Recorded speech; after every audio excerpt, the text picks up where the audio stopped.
चलिए good morning. आशा करते हैं आप लोग बहुत अच्छे होंगे, अच्छे नहीं बहुत अच्छे होंगे। चलिए आज हम लोग क्लास 9 चैप्टर नंबर 9 चैप्टर 9 और क्लास 9 भी आज अच्छी बात है। चलिए जो पाठ का नाम हुआ रेल यात्रा, इस रेल यात्रा पाठ के हर क्वेश्चन को एक एक करके सोल्व करेंगे। इस पाठ के लेखक हुए श्रद्धा जोशी। ठीक है, चलिए हम लोग स्टार्ट करते हैं क्वेश्चन नंबर 1 से। क्वेश्चन नंबर 1 में है, मनुष्य की प्रगति और भारतीय रेल की प्रगति में लेखक क्या दिखता है। मनुष्य की प्रगति और भारतीय रेल की प्रगति में लेखक क्या दिखता है। चलिए इसका आंसर को जानते हैं। मनुष्य की एवं देश की प्रगति राजनीतिक पार्टियों के रास्ते में जो रोड़े आते हैं। ठीक है, रेल की प्रगति में जो समस्या है उसे किसी डिब्बे में घुसे बिना उसकी गहराई को महसूस नहीं किया जा सकता है। चलिए क्वेश्चन नंबर 2 को देखते हैं। क्वेश्चन नंबर 3 में है, भारतीय रेल हमें किस तरह का जीवन जीना सिखाता है। जो भारतीय रेल है हमें किस तरह का जीवन जीना सिखाते हैं। चलिए इसका हम लोग आंसर को अच्छे से जानते हैं। भारतीय रेल हमें जीवन जीने की कला सिखाती है, क्योंकि यदि हम आत्मबल से हीन है तो गाड़ी में चढ़ नहीं सकते, वेटिंग लिस्ट में पड़े रहेंगे। अगर हम आत्मबल है तो जो चढ़ गया उसकी जगह, जो बैठ गया उसकी सीट, जो लेट गया उसकी बर्थ। चलिए क्वेश्चन नंबर 4 को देखते हैं। क्वेश्चन नंबर 4 में है, ईश्वर आपकी यात्रा सफल करे। इस कथन से लेखक पाठकों को भारतीय रेल की किस अवस्था से परिचित कराना चाहता है। ठीक है, उपयुक्त वाक्यों को कहकर लेखक यह कहना चाहते हैं कि अगर ईश्वर आपके साथ है, टिकट आपके साथ है, पास में सामान कम और जेब में पैसा ज्यादा है तो आप मंजिल तक पहुंच जाएंगे, नहीं तो उसी स्टेशन पर वेटिंग लिस्ट में पड़े रहेंगे। लेखक ने भारतीय रेल की इस अवस्था का बड़ा ही सुंदर चित्रण किया है। चलिए नेक्स्ट क्वेश्चन नंबर 5 को देखते हैं। क्वेश्चन नंबर 5 में है, जिसमें मनोबल है, आत्मबल है, शारीरिक बल है और दूसरे किस्म के बल है, उसे यात्रा करने से कोई नहीं रोक सकता है।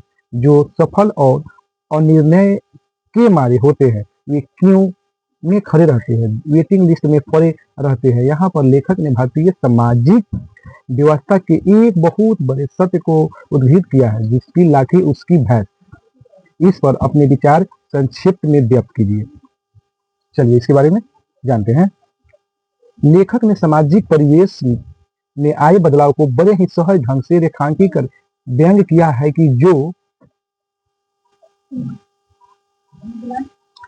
कमजोर है उसे और हतोत्साहित किया जाता है। यहाँ शोषण की प्रवृत्ति पर कचारी चोट पहुंचाई गई है, जिसकी लाठी उसकी भैंस। प्रवृत्ति वाले लोग दूसरे की सारी सुविधाएं से भी वंचित कर स्वयं उसे हथियार लेते हैं। इसमें लेखक ने शोषक और शोषित की जो स्थिति है उस पर कायर व्यंग्य किया है। चलिए क्वेश्चन नंबर 6 को देखते हैं, जिसमें व्याख्या करना है। क्या करना है? व्याख्या करना है। ठीक है, चलिए पंक्ति को हम लोग क्या करना है, व्याख्या। बच्चों आप लोग को बता भी दिए थे कि कोई भी क्वेश्चन अगर व्याख्या में दिया गया हो तो सबसे पहले वो किस पाठ से लिया गया है, उसके लेखक कौन है, इसके बारे में उनको जानना जरूरी है। चलिए देखते हैं। क्वेश्चन है, निम्नलिखित पंक्तियों में निहित व्यंग्य को स्पष्ट करना है। ठीक है, दुर्दशा तब भी थी, दुर्दशा आज भी है। ये रेल है, हवाई जहाज है, यह सब विदेशी है।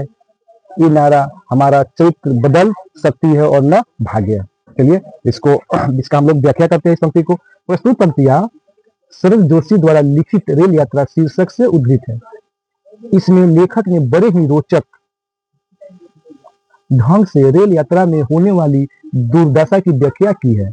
लेखक दुर्दशा की चर्चा करते हुए वर्तमान व्यवस्था पर व्यंग्य करता है। ये कहते हैं कि रेल, हवाई जहाज ये सब विदेशी है, इसमें तो हमारी दुर्दशा तो है ही। वर्तमान में समय से जब हम अपने देश में है वह भी मेरी ही दुर्दशा है। लेकिन मुख्य बात यह है कि हम इस दुर्दशा की स्थिति में भी प्रगति कर रहे हैं और हमें अपना इतिहास नहीं छोड़ना चाहिए। चलिए क्वेश्चन नंबर व्याख्या का ही ख है। भारतीय रेल हमें सहिष्णु बनाती है, उत्तेजना से क्षणों में शांत रहना सिखाती है, मनुष्य की यह प्रगति है। चलिए जानते हैं। प्रस्तुत पंक्तियां शरद जोशी द्वारा लिखित रेल यात्रा शीर्षक से उद्धृत है। इसमें लेखक ने रेल यात्रा के माध्यम से व्यंग्यात्मक भाषा में समझने की कोशिश किया है कि भारतीय रेल हमें कैसी कैसी मनोरम शिक्षा देती है, जो तर्कशास्त्र का विषय वस्तु है।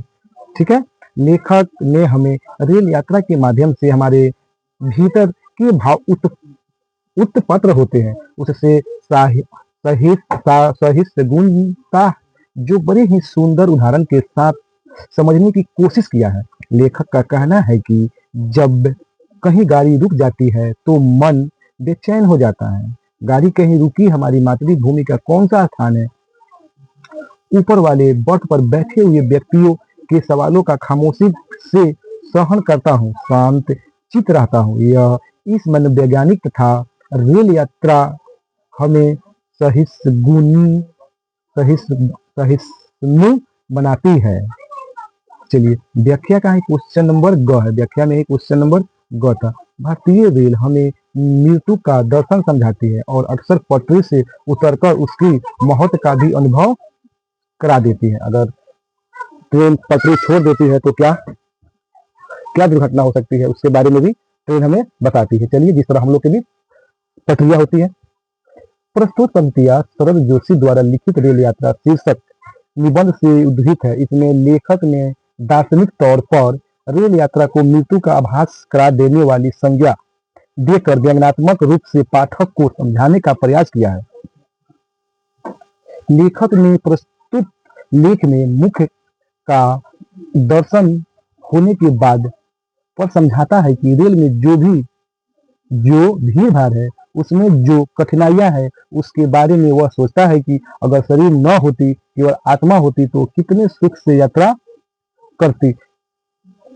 सशरीर यात्रा में तो पता ही नहीं चलता कि रेल में चढ़ने के बाद वह कहाँ उतरेगा, अस्पताल में या शमशान में। लेखक ने यह बड़ी चतुराई से मृत्यु के दर्शन का दार्शनिक रूप प्रस्तुत किया है। चलिए, नेक्स्ट क्वेश्चन उसी का है घ। ये भी व्याख्या ही करना है। चलिए, इसमें कह रहा है, कई बार मुझे लगता है भारतीय मनुष्य भारतीय रेलवे से भी आगे है। आगे आगे मनुष्य बढ़ रही है, पीछे पीछे रेल आ रही है। चलिए, इसके बारे में जानते हैं। इसी पंक्तियां इसी पाठ से संबंधित है। चलिए देखते हैं। प्रस्तुत पंक्तियां शरद जोशी द्वारा लिखित रेल यात्रा शीर्षक से उद्धृत है। इसमें लेखक ने रेल यात्रा में प्रगति की प्रतियोगिता दिखाकर बड़ा ही सुंदर व्यंग्य किया है। लेखक का कहना है कि भारतीय मनुष्य आगे बढ़ रहा है, उससे पायदान से लटके डिब्बे की छत पर बैठे भारतीय लेखक का कहना है कि भारतीय मनुष्य आगे बढ़ रहा है। ठीक है, उससे पायदान से लटके डिब्बे के छत पर बैठे भारतीय रेलवे के साथ प्रगति करते हैं। देखकर लेखक अचरज में पड़ जाता है। अगर इसी तरह रेल पीछे आती रही, भारतीय मनुष्य के पास बढ़ते रहने के सिवा कोई रास्ता नहीं रहेगा। रेल चलती रहती, मनुष्य सफर करते, लड़ते झगड़ते, रात भर जगते बढ़ते रहता है। रेल निशांत सर्वभूतान जो जैमी होते हैं, वे रात भर जागते हैं। भारतीय रेल की यही प्रगति है। लेखक व्यंग्यात्मक शैली में कई सत्य को उद्घाटित करने की चेष्टा करते हैं जो सर्वथा समीचीन है। तो ये इसी के साथ हम लोग का अब क्वेश्चन नंबर 7 को देखते हैं। व्याख्या वाली क्वेश्चन समाप्त हो गए। ठीक है, इसमें है क्वेश्चन 7 में रेल यात्रा के दौरान किन किन परेशानियों का सामना करना पड़ता है, पठित पाठ के आधार पर बताइए। ऐसे हमें लोगों को पता ही होना चाहिए कि अगर हम रेल की यात्रा कर रहे हैं तो हमें क्या क्या कठिनाइयां और क्या क्या परेशानियां होती है। चलिए जानते हैं। रेल यात्रा के दौरान यात्रियों को पहले यदि आत्मबल नहीं है तो उसे गाड़ी में चढ़ने ही नहीं दिया जाता है। यदि चढ़ गए तो अपने खड़े तो सामान कहाँ रखे, यदि सामान रखे तो अपने कहाँ रहे। उस रेल में चढ़ने के समय भीड़, धक्का मुक्की, धोखा, फजीहत, गाली गलौज इत्यादि परेशानियों का सामना करना पड़ता है, जो रेलवे की जिलेट वाली डिब्बा में खास करके अधिक देखने को मिलता है। चलिए क्वेश्चन नंबर 8 को देखते हैं। क्वेश्चन नंबर 8, लेखक अपने व्यंग्य में भारतीय रेल की अवस्था का एक पूरा चित्र हमारे सामने प्रस्तुत करता है। पठित पाठ के आधार पर भारतीय रेल की कुछ अवस्थाओं का जिक्र करें। चलिए जानते हैं। भारतीय रेल का समय पर न जाना आना, टिकट काटने में मुसीबत, चढ़ने की मुसीबत, सीट न मिलने की मुसीबत, इन सारी चीजों को समुचित व्यवस्था नहीं होने को ही लेखक भारतीय रेल की अव्यवस्था कहा है। अब व्यवस्था कहा है कि उसके पास सीट की अपेक्षा, लोगों की अपेक्षा बैठने की सीट नहीं होती है। चलिए क्वेश्चन नंबर 9 को देखते हैं। ठीक है, क्वेश्चन 9 में रेल विभाग के मंत्री कहते हैं कि भारतीय रेल तेजी से प्रगति कर रही है। ठीक कहते हैं, रेल हमेशा प्रगति करती है। इस व्यंग के माध्यम से लेखक भारतीय राजनीति एवं राजनेताओं का कौन सा पक्ष दिखाना चाहते हैं, अपने शब्दों में बताइए। चलिए देखते हैं। लेखक ने व्यंग्यात्मक शैली में भारतीय रेल की प्रगति का बड़ा ही सूक्ष्म विवेचन किया है। लेखक का कहना है कि मंत्री जी के अनुसार रेल प्रगति कर रही है, पर आप रेल की प्रगति देखना चाहते हैं तो डिब्बे में घुस कर देखिए कितनी परेशानी है। देश की प्रगति के लिए राजनेता कितने उत्साहित होते हैं, मगर देखिए कि कोई खाते खाते मर रहा है तो कोई खाने के लिए मर रहा है। यही प्रगति का खेल है, जिससे लेखक ने व्यंग्यात्मक शैली में दर्शाया है। चलिए क्वेश्चन नंबर 10 को देखते हैं।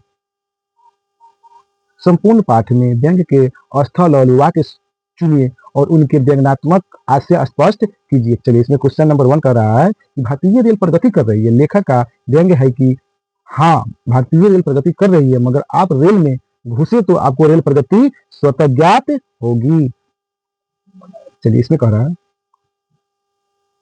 चलिए एक और व्यंग्यात्मक को चुनकर लिखना है। चलिए लिख रहे हैं, ईश्वर आपकी यात्रा सफल करे। लेखक ने इसमें इतना सुंदर बयान किया है कि हम अपनी रेल यात्रा में ईश्वर को भी घोषित लेते हैं, क्योंकि उसी में आप भीड़ में जगह बना लेते हैं। अगर ईश्वर आपके साथ है तो सारी सुविधाएं आपको रेल में मिलेगी। संपूर्ण पाठ में वाक्य में काव्यपूर्ण अभिव्यक्ति मिली है। चलिए क्वेश्चन नंबर 11 को देखते हैं। क्वेश्चन नंबर 11 में है, इस पाठ में व्यंग्य की दोहरी धारा है, एक विभिन्न वस्तुओं और विषयों की ओर तो दूसरी अपनी अर्थात भारतीय जनता की ओर। पाठ से उदाहरण देते हुए प्रमाणित कीजिए।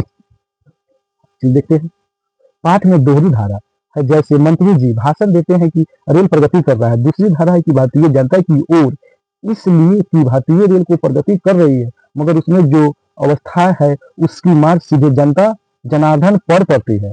भारतीय रेल की प्रगति का जितना वर्णन किया गया है उसमें लेखक ने व्यंग किया है कि आप भीतर जाइए और देखिए, उस अवस्था को स्वयं पता चल जाएगा प्रगति की राह में कितने अवरोध और कितनी मुसीबतें हैं। चलिए क्वेश्चन नंबर 12 को देखते हैं। 12 में है, भारतीय रेल चिंतन के विकास में सहयोग देती है, कैसे की दृष्टि से विचार कीजिए। चलिए लेखक ने भारतीय रेल की विकास में चिंतन करने के लिए प्रेरित किया है। व्यंग के आधार पर चिंता की दिशा में ध्यान देने से आदमी उस अवस्था में आता है कि अंतिम यात्रा में मन भय खाली हाथ रहता है। सामान रखे तो बैठे तो सामान कहाँ रखे, दोनों करेंगे तो दूसरे कहाँ बैठेंगे। यह सारी बातें चिंतन की मुद्रा ला देता है और चिंतन की अंतिम ऊंचाई पर पहुंचकर दार्शनिक रूप प्रदान करता है। चलिए क्वेश्चन नंबर 13 को देखते हैं। टिकट को लेखक ने देह धरे को दंड क्यों कहा? टिकट को लेखक ने देह धरे को दंड क्यों कहा?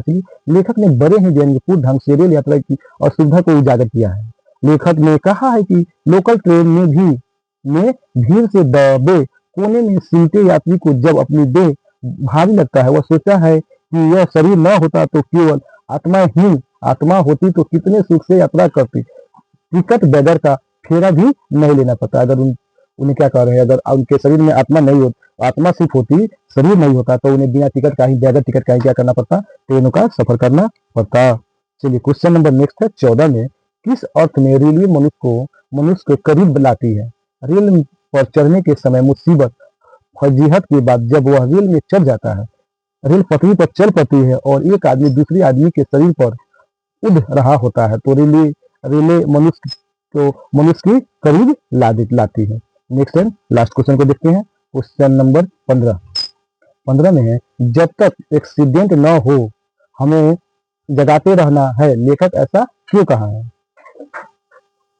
लेखक रेल यात्रा के माध्यम से हमें जागृत रहने की सलाह देता है। रेल निशांत स्पर्ध भूतानन जो व्यसनी होते हैं, ये रात भर जगते हैं। रेल में सफर करते दिन झगड़ते, रात भर जगते बढ़ते रहने की सलाह देकर लेखक सचेत करता है कि जब कोई घटना एक्सीडेंट न हो तो जगाते जगते रहना चाहिए। चलिए इसी के साथ हम लोग की रेल यात्रा क्या हुआ समाप्त होती है। इस कहानी को हम लोग बहुत अच्छे से ही पढ़ चुके हैं। इस कहानी में रेल के सफर करते समय हमें क्या क्या कठिनाइयाँ, क्या क्या मुसीबतें आती है, उसी के बारे में लेखक अपने सफर के माध्यम से हम लोगों को बताया है। चलिए बच्चों, इसी के साथ हम लोगों को रेल यात्रा चैप्टर समाप्त हुआ। कल मिलते हैं चैप्टर 10 की ओर, ठीक है।